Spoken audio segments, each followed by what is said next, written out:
Bonjour à toutes et à tous, j'espère que vous allez bien, j'espère que vous m'entendez bien.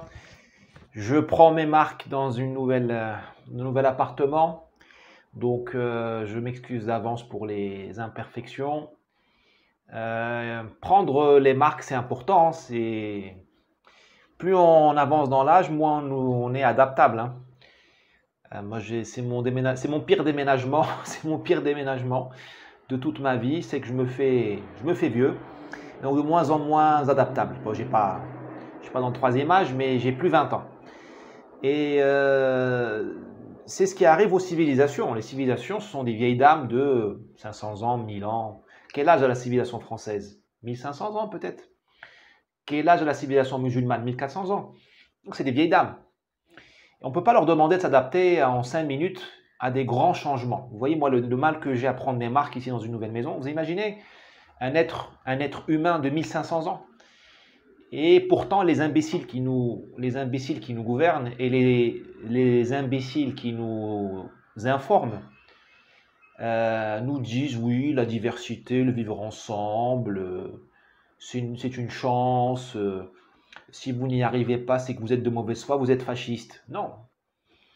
Comment voulez-vous vous adapter quand vous avez 1500 ans à des règles du jeu, à des repères, à d'autres repères? On demande à l'islam en France d'accepter la laïcité et le blasphème. Il ne peut pas l'accepter. Ça fait 1400 ans qu'il est contre la laïcité, contre le blasphème. On demande aux pauvres Français, à la civilisation française, d'accepter les femmes voilées comme ça, alors que ça fait 1500 ans que la France, la civilisation française se définit précisément, pas seulement, mais précisément, notamment par la mixité, le dévoilement des femmes. En France, on ne cloître que les bonnes sœurs et les femmes et les filles de bonnes familles qui ont fait peut-être des bêtises ou tout ça et qu'on donnait aux bonnes sœurs au couvent. Ah, on connaît tous l'histoire de France. Voilà, et on vous dit, là vous avez des idiots, des imbéciles et des gens de mauvaise foi qui vous disent non, bah, il faut accepter les hijabeuses. Non mon gars, ça ne marche pas comme ça. Vous voyez, moi, un être humain de 42 ans, ultra tropicalisé, un bédouin, un nomade, j'ai du mal à m'adapter à un nouveau cadre. Imaginez-vous une civilisation de 1400 ans, 1500 ans. Voilà, donc le bon sens, il faut qu'on le fasse fonctionner de temps en temps, il est interdit. Bon, je voulais vous parler du convoi de la liberté, alors je change complètement de sujet, même si nous restons dans la civilisation, parce que ce convoi de la liberté qui roule sur Paris, il défend la civilisation française, c'est-à-dire la liberté, tout simplement. La liberté, la dignité. La liberté de voir le visage découvert, la liberté de respirer sans avoir un imbécile qui vous demande de mettre un masque, la liberté de ne pas se faire injecter au bon vouloir, selon le bon vouloir d'un abruti qui occupe l'Élysée ou un ministère français et qui, pour faire plaisir à un laboratoire américain ou à faire plaisir à sa maîtresse du moment ou à son ego démesuré, il vous demande de vous injecter. Ça, la liberté. C'est aussi la dignité. Nous avons aujourd'hui, dans cette lutte du convoi de la liberté, une coïncidence entre la liberté et la dignité. La liberté de respirer, c'est la dignité de l'être humain. Un être humain qui ne respire pas est un mort-vivant, c'est la torture. Au fait, le convoi de la liberté pourrait se nommer le convoi pour la dignité et contre la torture. Nous sommes torturés depuis 2 ans. Le masque obligatoire, les injections expérimentales en dépit de toute éthique médicale, parce que demain tu perds ta vue, personne ne va t'indemniser ni te soigner. Vous voyez le gamin là du sud de la France, il a perdu 90% de sa vue. Le laboratoire américain là, il n'a pas voulu le dédommager. De toute façon, quel est le prix de la vue pour un enfant? Ça n'a pas de prix. L'État français s'en fout. Et voilà, le gamin et ses parents sont abandonnés. Donc la lutte, elle n'est pas seulement pour la liberté, c'est contre la torture. Et je me demande où est Amnesty International, où est Human Rights Watch, où est Cohn-Bendit, où sont ces pseudo-grandes figures qui n'ont de grand que leur ego démesuré. Voilà, où sont-elles?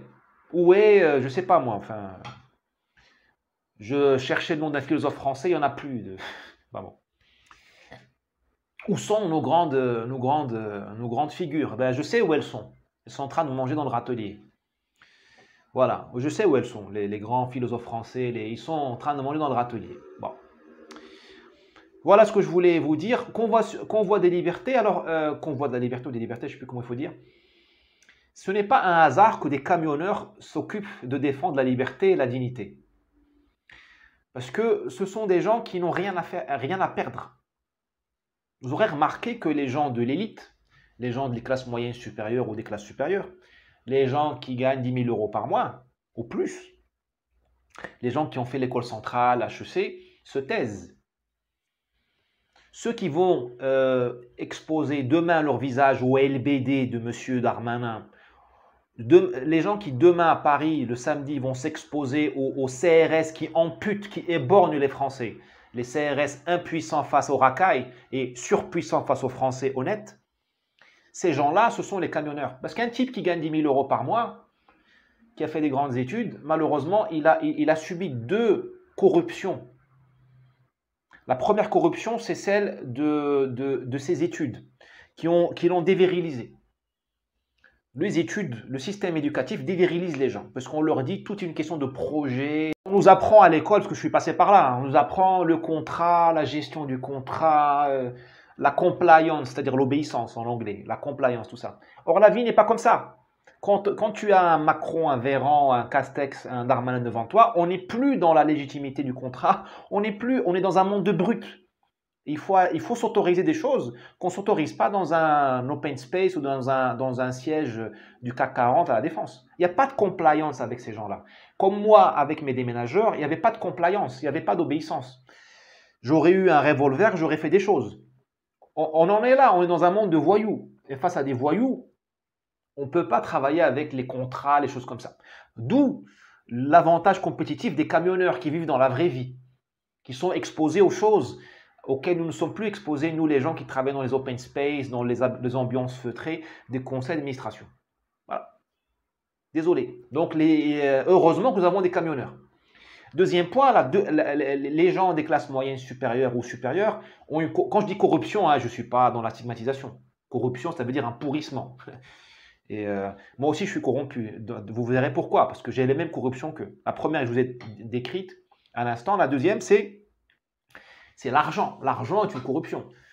Parce que les classes moyennes supérieures, elles ont gagné avec le remote office, avec le travail à domicile. Moi, j'ai des copains qui ont travaillé pendant 6 mois à Barcelone, alors que leur poste, il est à Londres ou à Paris.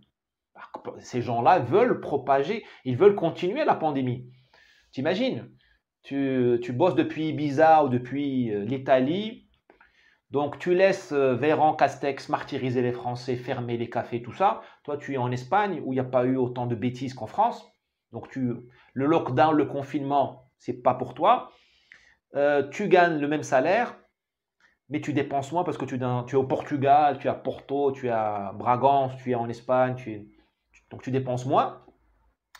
Et en plus, tu gagnes plus. Parce que dans certaines entreprises, on distribue des... Parce que certaines entreprises ont distribué des méga bonus. Parce qu'elles ont fait beaucoup d'argent, notamment du numérique. Donc tu es chez toi, tu fais rien.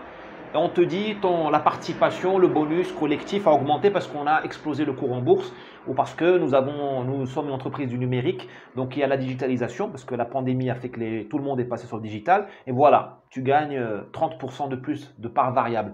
Ou tu travailles pour la pharmacie ou je ne sais quoi. Attends. Ces gens-là, ils ne veulent pas du convoi de la liberté. Eux, à la limite, ils prévoient, si la pandémie durait 10 ans, ils pourraient s'acheter une maison secondaire avec les bonus. Et les économies qu'ils font de plus vivre à Paris, vivre à la campagne ou même à l'étranger. Voilà. Donc, il y a une corruption. Et heureusement que nous avons les camionneurs qui vivent dans la vraie vie, la vie de la logistique, le monde physique, pas le monde digital, et qui ont besoin de bosser. Et qui ont besoin, si possible, s'il vous plaît, de respirer. Parce qu'ils ne vivent pas à Ibiza ou en Camargue, où il n'y a pas de gendarmes qui vont leur demander, où il n'y a pas d'imbéciles face à un bar ou un café qui va leur demander de leur QR code. Grâce à Dieu, nous avons les camionneurs. Voilà, donc il y a aujourd'hui, nous avons un manque de force révolutionnaire, de force de résistance. Parce que vous avez les classes moyennes, elles ont été dévirilisées par leur éducation supérieure. Elles sont corrompues, dans le sens que je vous dis, c'est pas... vous avez, chez les pauvres, vous avez les pauvres de souche et les pauvres d'immigration. dans les pauvres d'immigration, le gouvernement a cultivé la racaille, il l'a cultivé, hein. Il l'a cultivé, il est le partenaire de la racaille. Ce qui fait que même le sang qui bout, le sang du Maghreb ou d'Afrique qui est plus chaud, bah, malheureusement, il est canalisé. Il y a des gens bien dans l'immigration, des gens capables de faire la révolution en France pour nous débarrasser de ces pourritures qui nous gouvernent, mais malheureusement, elles sont dominées par la racaille, qui bosse pour le gouvernement. Alors, il n'y a pas un contrat écrit entre le ministère de l'Intérieur français et la racaille, mais vous voyez, enfin, quand tu relâches quelqu'un tous les 6 mois de la prison de Fresnes, bah, tu es son partenaire dans le crime.